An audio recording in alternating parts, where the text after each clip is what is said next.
Hello everyone, I'm Aseem Jakhar, founder Exploity, and today we have with us Anup Savla, CEO, Sasken Silicon. Thank you for joining us. Thank Anup. you, Aseem. Glad to be here.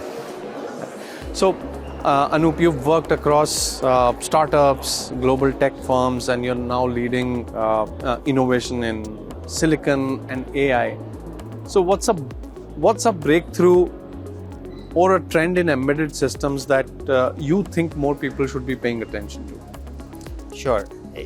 So embedded systems and security that starts from hardware up, in fact, silicon up, is pretty much something that used to be a nice to have, something that was next gen, exotic, to something that is now becoming a must have. In many systems across the board, whether you are a company that's buying off-the-shelf components or you're building your own silicon.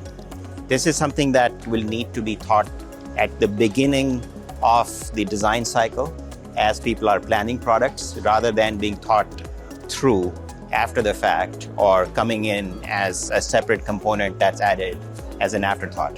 So what I'm trying to say in other words is it has to be embedded in with the chips. So the trend that we see now is one of them is democratization of this hardware that adds security right at the chip layer. Now, this is something that has been commonplace in technologies like NFC, or if you are thinking about eSIMs or iSIMs for cellular, but for automotive chips, for other embedded chips, for microcontrollers, this has not been commonplace. And it has always been thought of as an option for premium devices, premium silicon. That's being democratized. So what we see across customers, for instance, right now, is every single implementation is asking for it. And one of the benefits of it being so widespread now is the incremental cost of doing this is now manageable for even the most entry-level systems and chips. So that's a big trend that we see. All of that is being helped by the advent of AI. So the kernel that you need, the operating system that needs to run separately, all of that can be managed with auto generation of code, with embedding this thing into the chip design cycle, with very little added labor. So that's further driving the adoption because the NRE involved in getting that is not high. So with more intelligence being embedded at the edge, what are the biggest security blind spots that you're seeing in AI-powered IoT systems today, especially at the silicon and firmware layer? Right. So I'll continue with the same thing that I was talking about earlier. Again, people have figured out that they need to have secure cores in the hardware, in the chips, to be able to secure information like your credit card information in the case of a payment system, right? Or your SIM card information in the case of a wireless system and so on.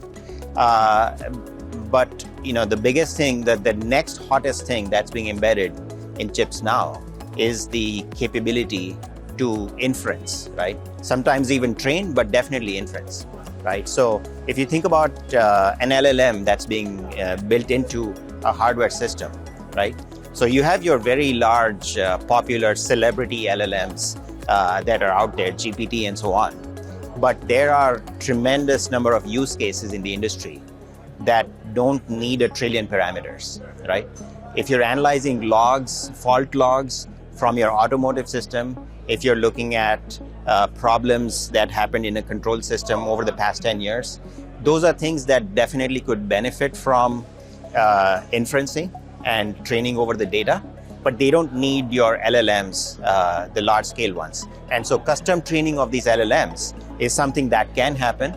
And in fact, the cheapest and most entry-level devices could be embedding those things. However, as we all know about these things, an LLM is only, or a generative AI model, is only as good as the data that trained it, right? So with these large ones, there's a lot of focus hopefully on it at a national level as to are these things secure and so on. If there's a proliferation of these custom LLMs out there, what is the security level on that, right? Were these trained by the client user company or were these out in the wild and being used now? Furthermore, if you were to think of a scenario where somebody could hack into the secure code of that chip, if that LLM is not protected, like your SIM card information and all of that, then somebody could be changing that training parameter, and the inference results you get would be completely different. What exacerbates that is because this is an LLM, you won't even find out immediately. It's not a it's not a few lines of code which you could say, okay, this is where the problem is. This is a deep learning system, so you won't immediately even recognize that it's making the wrong decisions. So what I'm trying to say is, we need to be securing the hardware that does inferencing and possibly training with the same level of vigilance as we do these other secure core things. And that's something that the industry is going to have to come to terms with. Interesting.